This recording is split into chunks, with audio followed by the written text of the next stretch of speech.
Hi, my name is Sylvia. I'm passionate about languages, English in particular. Welcome to my world of English.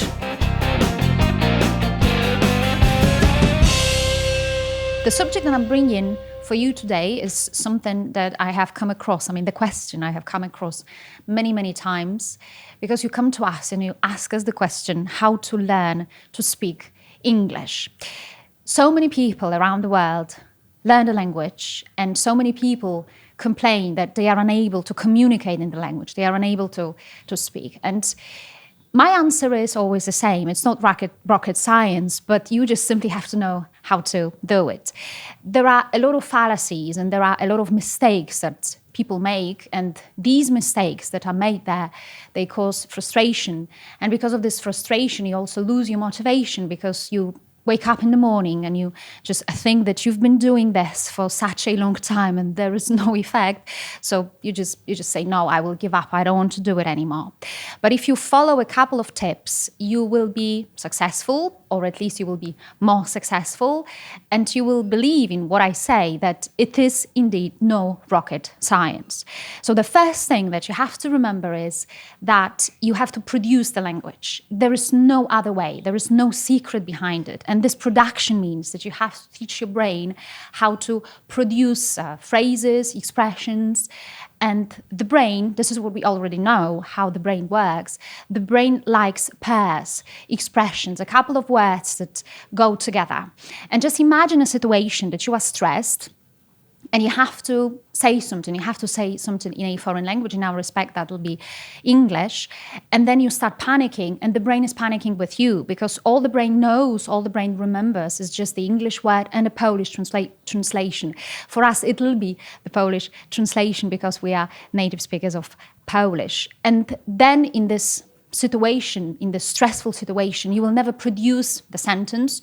You will stop talking to other people, and that's why you will prove to yourself that you cannot communicate in English. But just imagine the situation that beforehand you practice these phrases, right? So you have those ready-made phrases there for your brain to reach to if you are in times of trouble.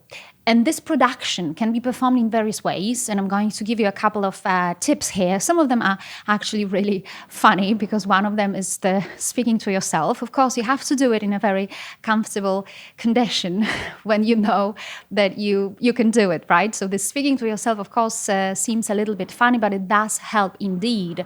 So if you come across a given situation, you can just think or say something, present your reaction in English, and then your brain will train, just like any muscle in your body.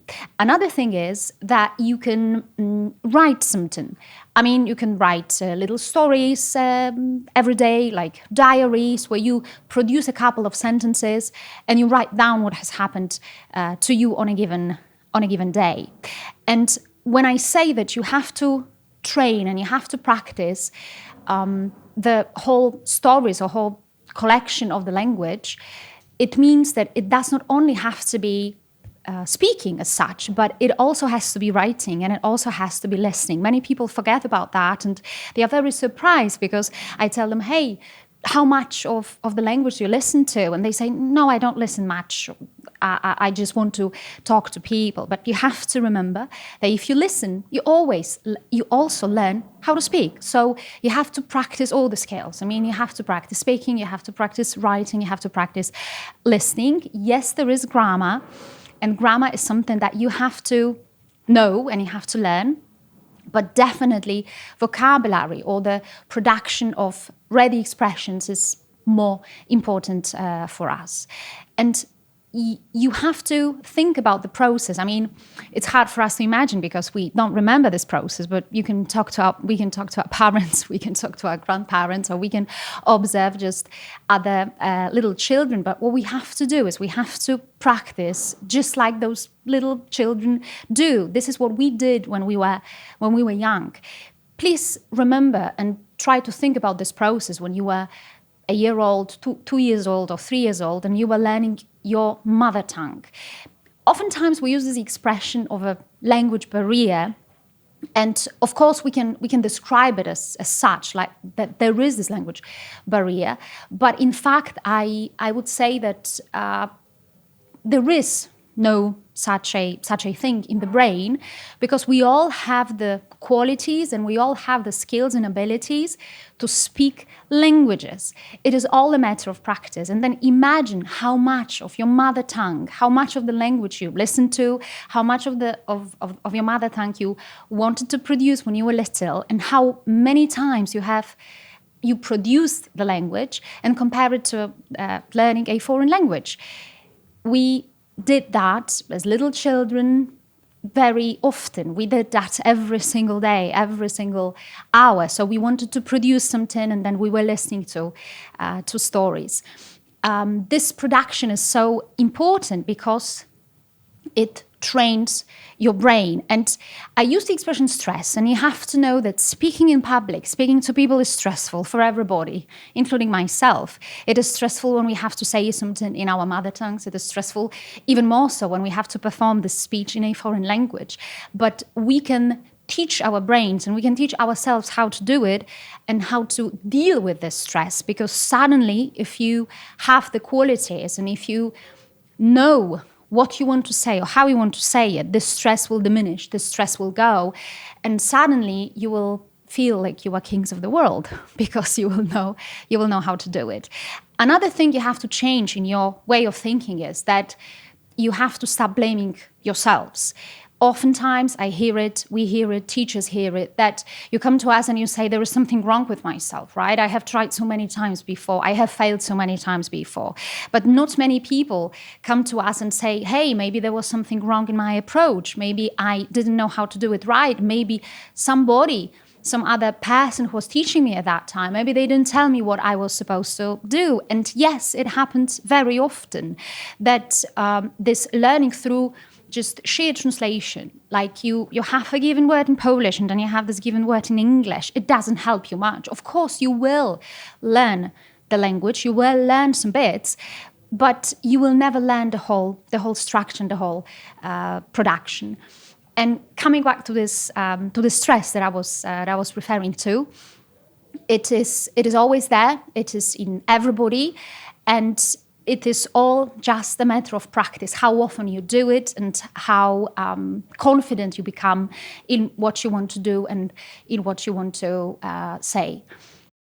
In order to avoid the vicious circle that we are producing, the vicious circle that we are in, I mean, this blaming yourself, and the more you blame yourself, the less you try, and the less you try, the less confident you are, and the less confident you are, you stop speaking at all. In order to stop it, we need those little steps and a little bit of success. So if you are in a given situation, if you are abroad, if you are among some foreign friends, just try to say something, a couple of words. And I repeat that very often, that language is like brain is like any muscle, and studying the language is like going to the gym. We need those little steps. You will never study a language, you will never learn a language in one go, meaning that you will learn 100 words and suddenly you will start speaking miraculously. No, that will never happen. What you need is just a little bit of this success and a few little successful steps. And then this is how you build. You build on this confidence. And of course, I am well aware of the fact that studying a foreign language when we are grown-up people, well, we are not children anymore. So when we are grown-up people, it is a little bit different. Yes, because we are in different stages of life, but the idea how we should do it, it is still the same. So this element of survival. Have you ever wondered how it happens that when people go abroad, miraculously they start speaking the language and they cannot do it at home when they are in their home countries? But there is no secret there, because they simply have this element of survival. They just want to communicate with the people. They just want to bond with these people. And there is no other way. If they want to survive, if they want to buy something, go to a shop, meet somebody, they just have to say something. And these little steps, bit by bit, this is how they form the language. So let me just sum up what I have just said about this learning how to speak the language, and let me confirm that yes, you can do it. Yes, it's possible. Yes, there is no rocket science to it. You have to start producing the language. This is the key thing. You shouldn't be afraid to do it. So when you are surrounded by other people, don't think about the judgment. Don't think that you need some confirmation how good you are.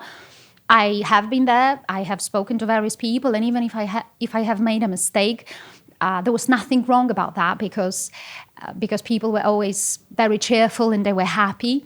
I give this example of a foreigner speaking Polish, and when there is this foreigner who speaks Polish to us, we are so satisfied. Yes, we applaud whatever they do, even if they make those little mistakes. But hey, we can hear our language in them, and this is the fun part. So you should never think about the way we are judged. You should just go for it. You should just try. And this production should be performed at different levels. It is speaking itself, but it is also writing, and it is also the input. I mean, reading and listening, because this is what we did when we were studying our own mother tongues, right? When going to school, we were reading a lot, and this is how we were accumulating. This is how we were assimilating the language.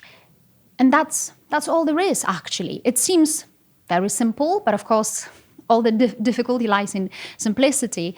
And definitely you need somebody who will be this helping hand, who will guide you, who will support you, who will correct the mistakes if there are any. And when that happens, miracles happen, because you suddenly realize you can do it, you can change your job, you can change your life, you can travel, you can meet people. And this is what I'm all wishing you, and I'm sure you can do it.